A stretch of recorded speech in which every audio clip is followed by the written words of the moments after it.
ও কর্তাকে কত করে বললাম, এত বাজার কি মাথায় করে টানা যায়? এই তো আর একটু।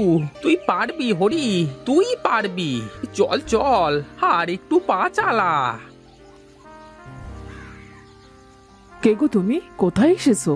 আগে আমি মেদিনীপুর থেকে এসেছি। এই কর্তামশাই আমাকে দিয়ে সুরভি দিদিমণির জন্য এই বাজারগুলো পাঠালেন। ও আচ্ছা, তুমি বুঝি তাহলে সেই মেদিনীপুর থেকে কষ্ট করে এত সব বাজার মাথায় করে আসলে?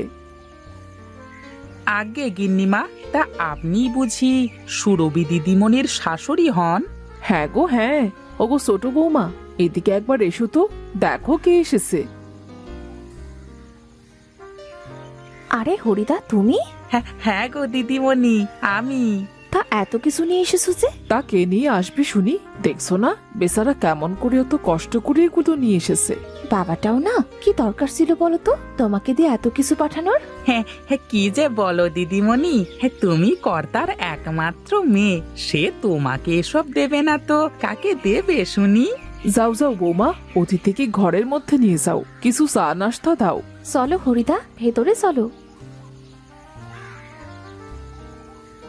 কি গো, কে এসেছে? বাড়ি থেকে হরিদা এসেছে গো।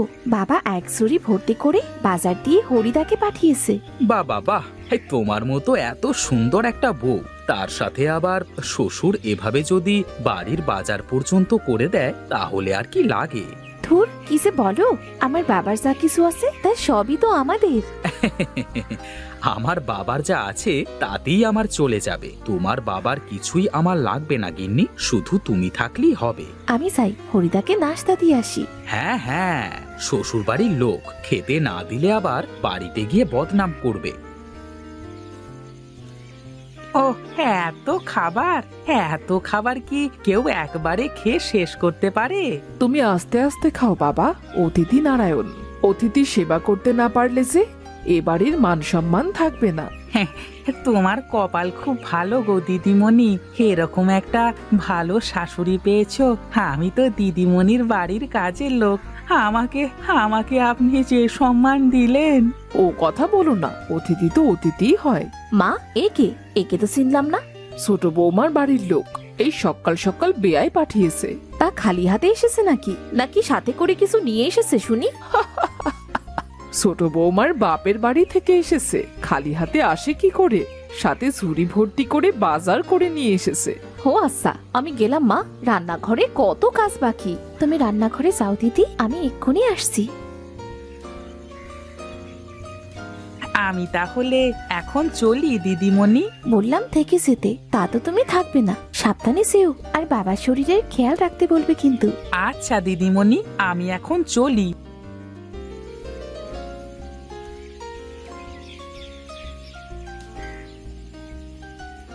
তা চলে গেছে তোমার বাপের বাড়ির লোক?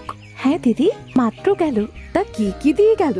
তা তো আমিও এখনো দেখিনি দিদি। যা এনেছে সব ওই ঝুড়িতেই রাখা আছে। নে নে ছোট, একটু হাত লাগা, আমি তরকারিগুলো কেটে নেই।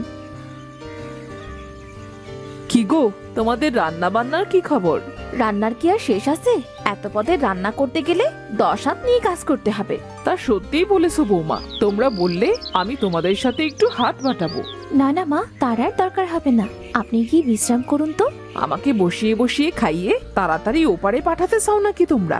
এই আবার কেমন কথা বললেন মা? আর কখনো এমন কথা মুখে আনবেন না। আমরা দু বোন যতদিন আছি ততদিন আপনার কোনো কাজ করতে হবে না। কি ব্যাপার, আজ যে টেবিল ভর্তি খাবার, আর মনে হচ্ছে বাড়ির সব খাবার একসাথে রান্না হয়েছে। আর ছোট বৌমার বাপের বাড়ি থেকে বাজার এসেছে তো, তাই একটু বেশি রান্না হয়েছে সব। ও বেশ বেশ, তা তাওয়াই মশাইকে একদিন দাওয়াত করে বাড়িতে আনবার দরকার তো। হ্যাঁ ভাবছি, এবার পুজোর আগে দুই বেয়াইকে একসাথে বাড়িতে নেমন্তন্ন করব। আপনার সে আশায় বালি মা, আমার বাপসি ব্যস্ত মানুষ, তার তো কাজ করেই সময় হয় না। তা বললে কি আর হয়? মেয়ে শ্বশুর বাড়ি থেকে নেমন্তন্ন করলে সেখানে তো যেতেই হবে না? সবই আছে, সাথে যদি একটু ইলিশ মাছের ঝোল হতো না। আগে থেকে শ্বশুরের কাছে ফোন করে তো বলতে পারতে, তাহলে এত বাজার করে পাঠিয়েছে, সাথে কটা ইলিশও তো পাঠিয়ে দিত। কথা মন্দ বলনি বৌদি, তাহলে ভালোই হতো। বাড়িতে কার হাতের ইলিশের যে বেশি স্বাদ তাই তো ঠিক পাওয়া মুশকিল হয়ে যায় মাঝে মধ্যে। যা বলেছো দাদা, গিন্নিদের হাতে রান্নায় মনে হয় জাদু আছে। জাদু না রে সুজয়, বল আমাদের দুই ভাইয়ের ভাগ্য। সত্যি আগের জন্মে বোধ হয় কোনো পুণ্যে করেছিলাম, তাই তোদের মতো সোনার ছেলেকে পেটে ধরতে পেরেছি। তাই তো আমার ঘরে আজ দুটো এমন অন্নপূর্ণার মতো বৌমা পেয়েছি। তাহলে কালই বাড়িতে ইলিশ রান্নার একটা প্রতিযোগিতা হয়ে যাক নাকি রে সুজয়? তাহলে তো ভালোই হয়, আমার ইলিশে কোনো সমস্যা নেই। মা, তোমার মনে আছে ছোটবেলায় সুজয় আমার সাথে ইলিশের পেটি নিয়ে কেমন ঝগড়া করতো? হ্যাঁ রে বাবা, সেসব দিনের কথা কি আমি ভুলতে পারি? কি রে বাবা, উঠে পড়লি যে?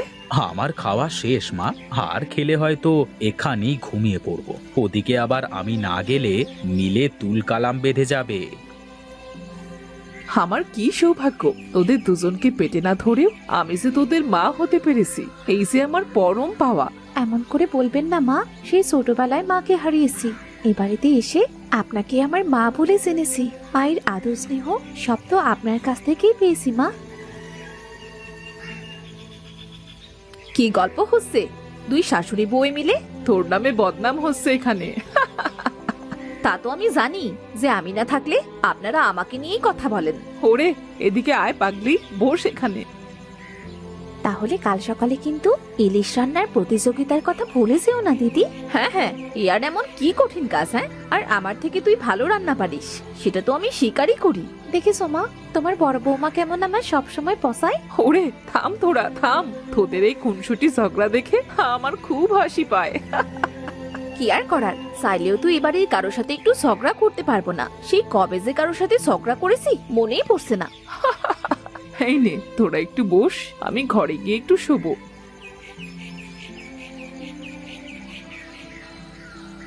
তোমার মাথায় কি তেল দিবে দিদি? না, এখন তেল নিলে আবার চুলে আঠা হয়ে যাবে। স্নানে গিয়েও তো সময় অপচয় করার মতো এত সময় আমার নেই। তাহলে এখন আমি নিচে যাই।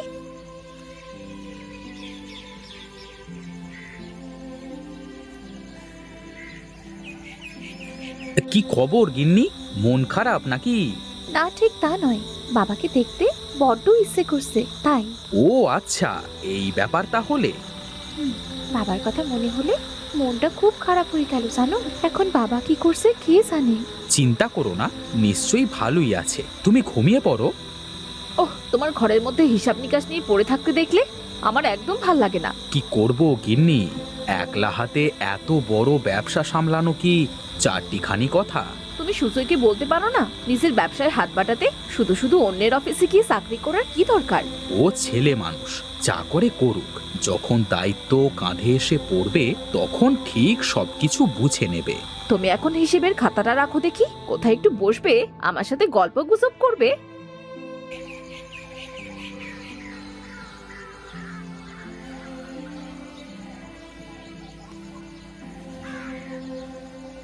এই আমি কি দেখছি?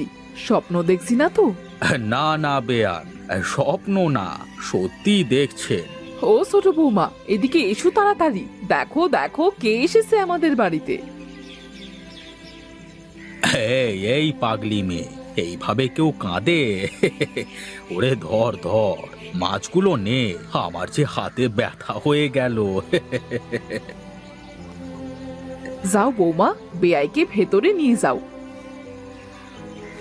পাগলি মেয়ে কোথাকার, কি হয়েছে বল, এইভাবে কাঁদছিস কেন? এমনিতেই বাবা, কিছু হয়নি। কাল রাতে তোমাকে দেখতে খুব ইচ্ছে হচ্ছিল। হ্যাঁ, এই জন্যই তো আমি সকাল সকাল চলে আসলাম। আর শুনলাম যে বাড়িতে নাকি আজ ইলিশ রান্নার প্রতিযোগিতা হবে আমার দুই মেয়ের মধ্যে, তাই ইলিশ মাছ সাথে নিয়ে চলে এসেছি। তোমাকে নিশ্চয়ই সুজয় বলেছে তাই না? হ্যাঁ হ্যাঁ, তা জামাই বাবাজিকে দেখছি না যে? আজ অফিস বন্ধ, পড়ে পড়ে ঘুমাচ্ছে। এই নিন বেয়াই মশাই, নিজের হাতে চা করে আনলাম। আপনি আবার কষ্ট করে চা করতে গেলেন কেন? কি আর করব বলুন, দুই মেয়ে তো আমায় বাড়ির কোনো কাজই করতে দেয় না। তা বৌমা, তুমি দাঁড়িয়ে থাকলে কেন? তোমরা রান্নাঘরে গিয়ে রান্না শুরু করো, সবাই একসাথে বসে খেতে হবে তো নাকি?